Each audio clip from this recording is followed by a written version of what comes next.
கணவனே கண்கண்ட தெய்வம் அப்படின்ற டாப்பிக்கில் ஒரு பொண்ணு பேசுனதை கேட்டோன்னு அப்படியே இப்பயும் இந்த மாதிரி பெண்களும் இருக்கிறார்கள் அப்படிங்கிறது ரொம்பவே மனசுக்குள்ளே ஆழமாக பதிஞ்சுது. அந்த பொண்ணு கல்யாணம் ஆகுது, குழந்தை பிறக்கலை. அப்போ நிறைய பேர் கேலி கிண்டல் இதெல்லாம் நடக்கும் இல்லையா, அதெல்லாம் நடந்துக்கிட்டு இருக்கு.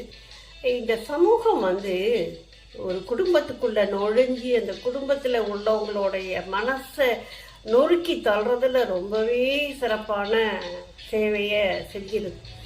அப்படி இருக்கும்போது இந்த பிள்ளை அந்த பொண்ணுக்கு உடம்பு சரியில்லை அப்படிங்கிறத புரிஞ்சுக்கிட்டு அவள் ஓய்வு எடுக்கணும். அதே சமயத்தில் உடலையும் பார்த்துக்கணும்.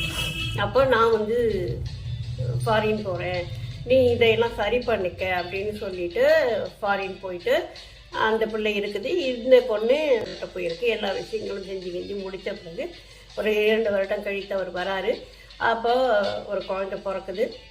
பிறந்த குழந்தையும் இறந்துடுது. அப்போ அவ்வளவு ஒரு கடினமான ஒரு காலகட்டத்தில் அந்த கணவன் தோளோடு தோள் நின்று இருக்கிறான். அப்படி தாங்கி பிடிச்சிருக்கான். கவலைப்படாத, நான் இருக்கேன் உனக்கு அப்படின்னு சொல்லி அந்த கணவன் நின்ன அந்த ஒரு விஷயம் இருக்க பாருங்க, காலத்துக்கு மறக்காதுங்க. அதுக்கப்புறம் இப்போ இன்னொரு குழந்தை பிறந்து அவங்க நல்லபடியாக இருக்கிறாங்க. இந்த நேரத்தில் எனக்கு ஒரு பெரிய பக்கபலமாக இருந்தார். எவ்வளோ பேர் என்னென்னவோ பேசினாங்க, ஆனால் அது எதையுமே இவர் கண்டுக்கலை.